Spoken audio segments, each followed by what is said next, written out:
Good morning. I'm Sherry Boston, DeKalb County District Attorney. Thank you so much for joining us.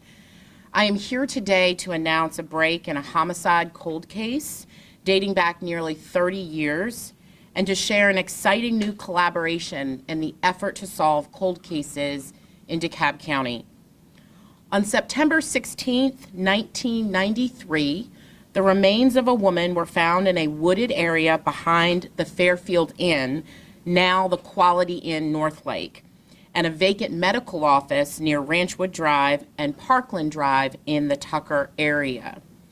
The body was found behind an electrical unit covered in pine straw and branches, which appeared to have been deliberately placed in an effort to conceal the body. The remains were in an advanced state of decomposition. After an autopsy, the DeKalb County Medical Examiner's Office concluded that the remains likely belonged to a Caucasian woman between the ages of 35 and 40. It was estimated that the woman had been deceased between 2 weeks and 3 months prior to being found.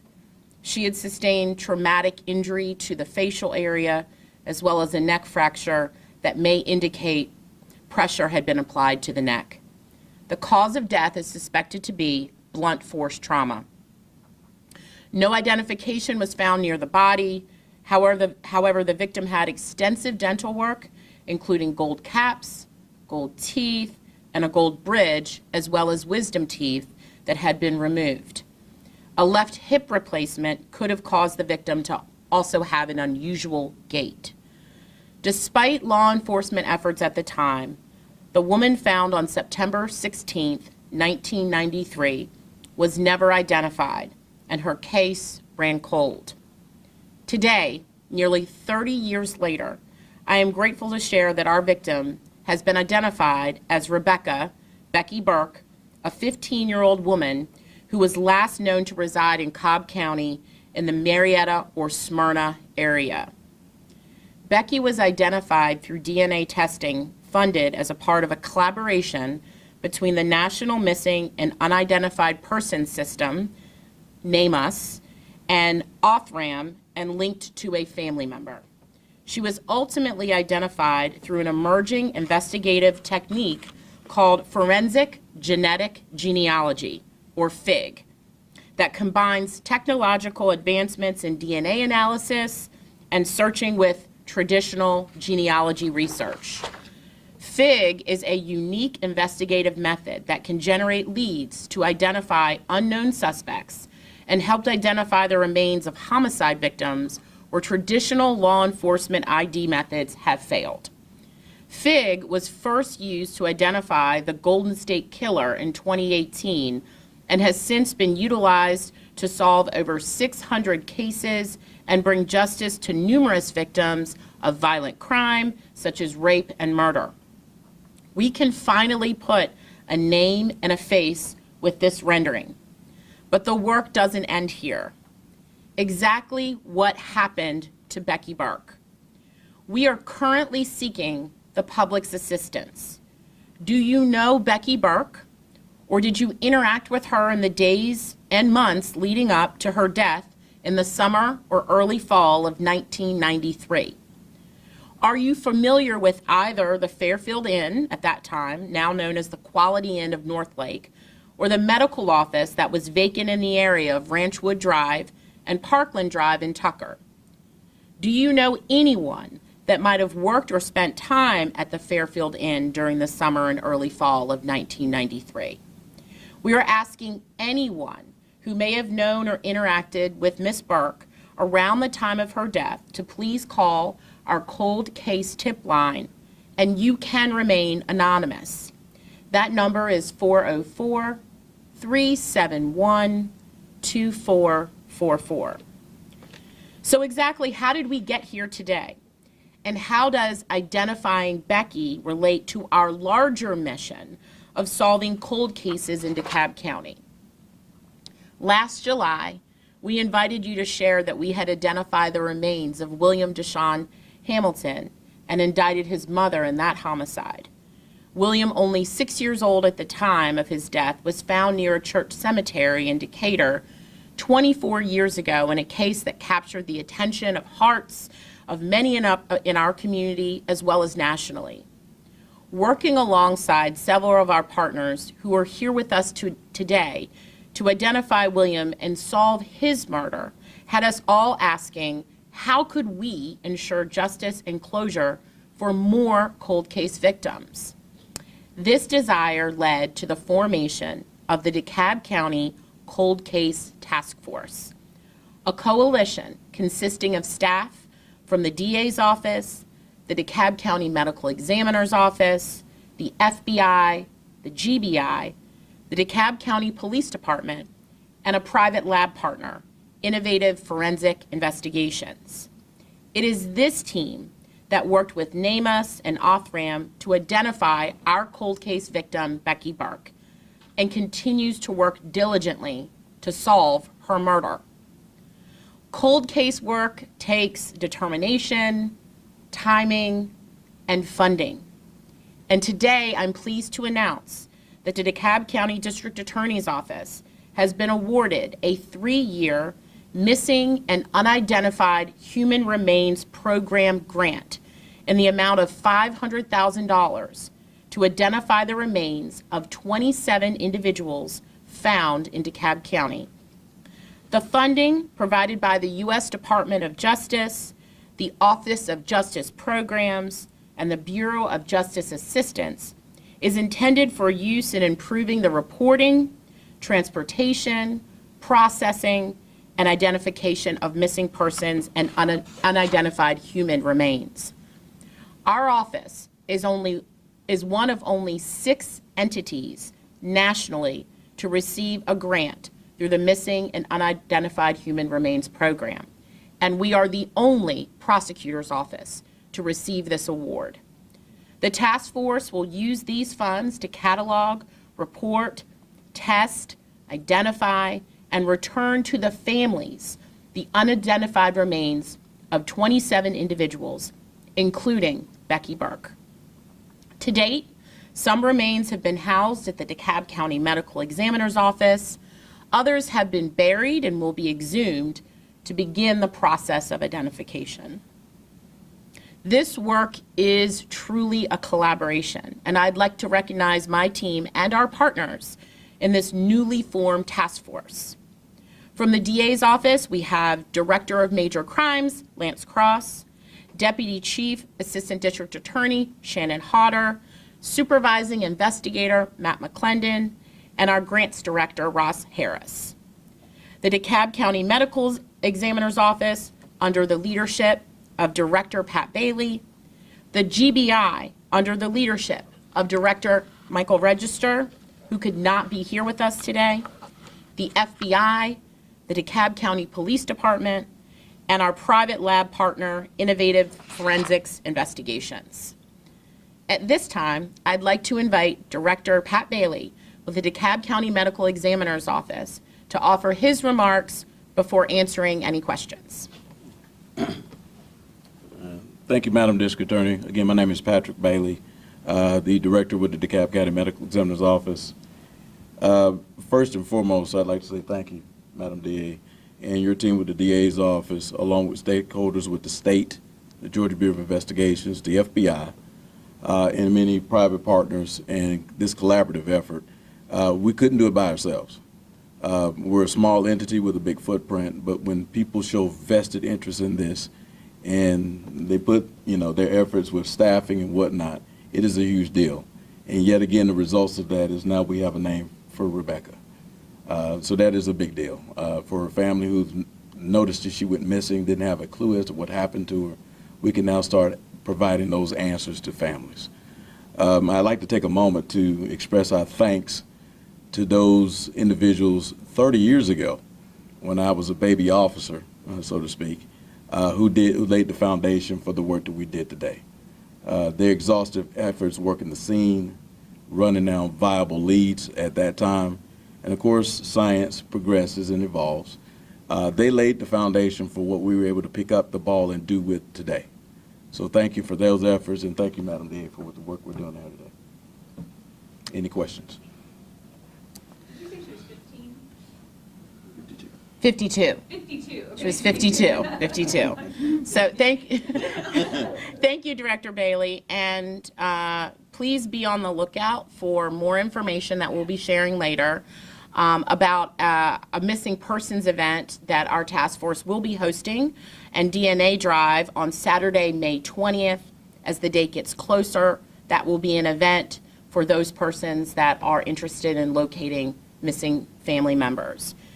We look forward to finding justice for Becky Burke and working together with our partners to bring closure to the community and the loved ones of these 27 still unidentified individuals.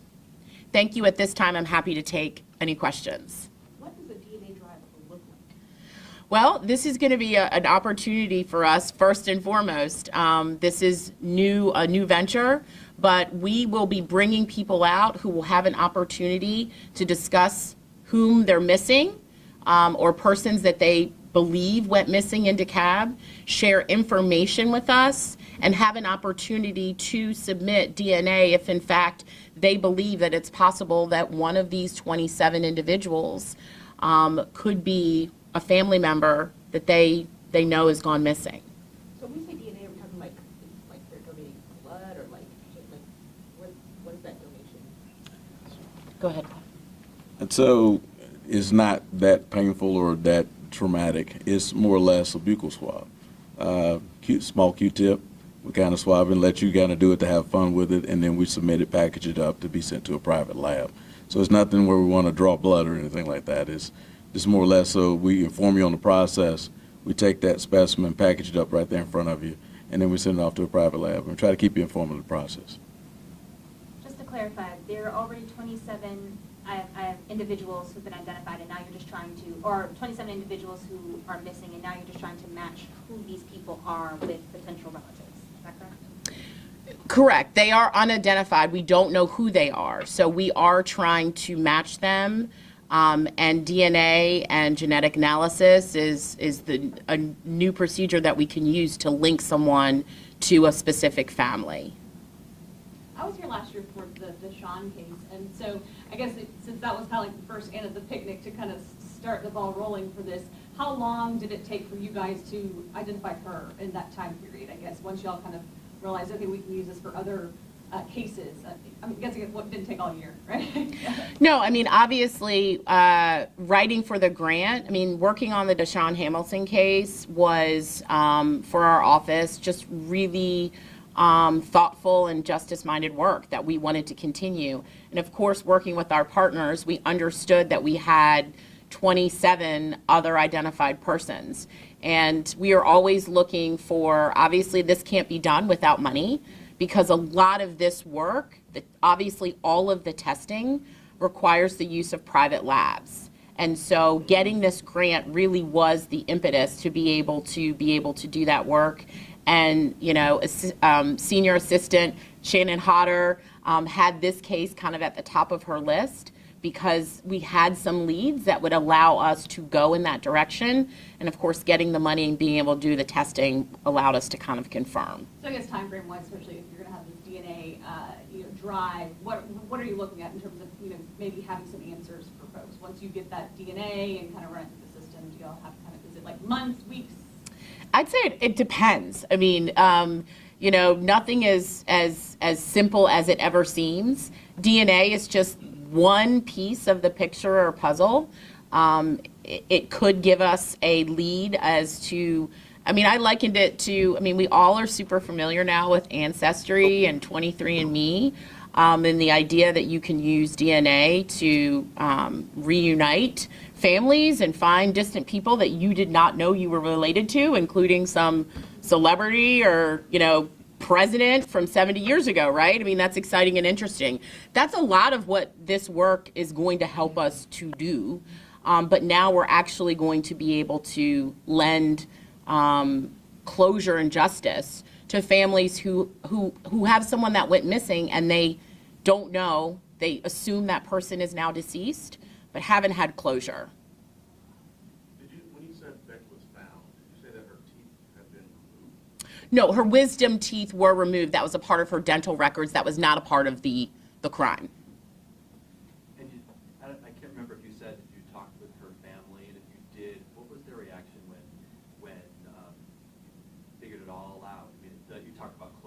Right. Well, I'll actually call up Shannon Hodder to discuss that. She's had extensive talks with the family, and I'll let her share that information.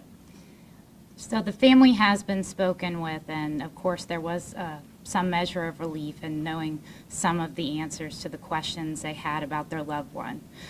But I don't think it's fair to say that they feel like they have closure at this time. Obviously, they've learned that they lost a loved one, and that she had a very violent death.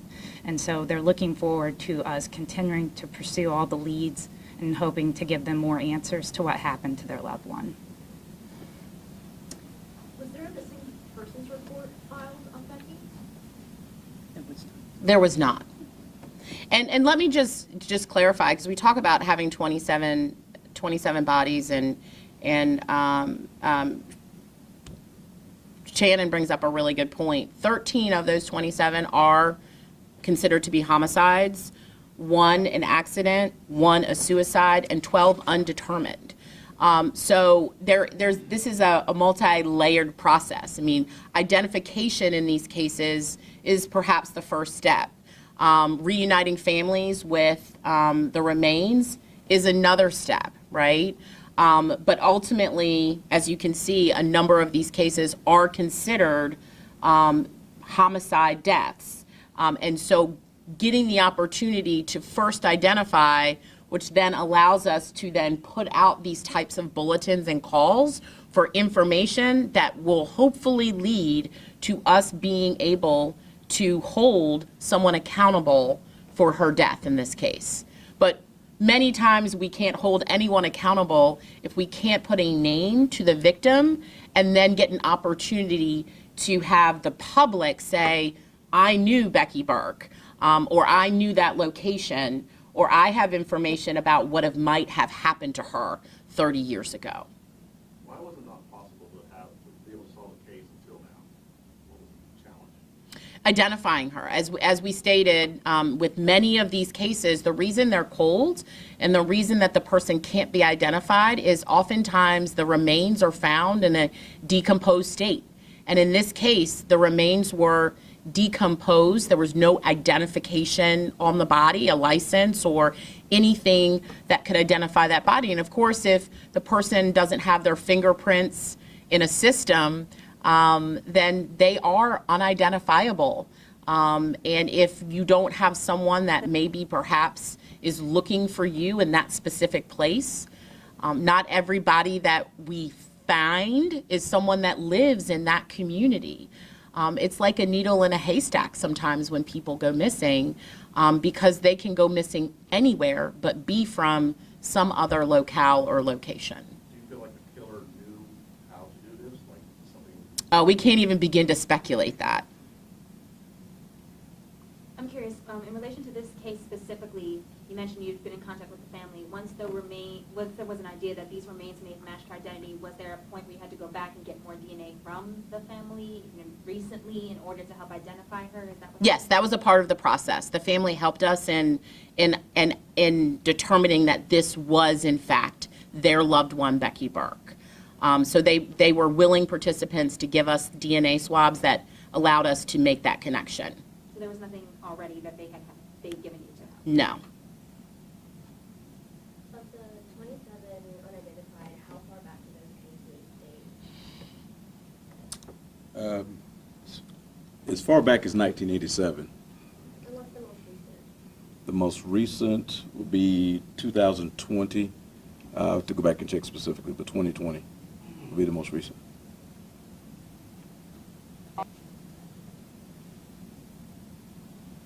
All right. Well, if there are no other questions, thank you so much for your time today.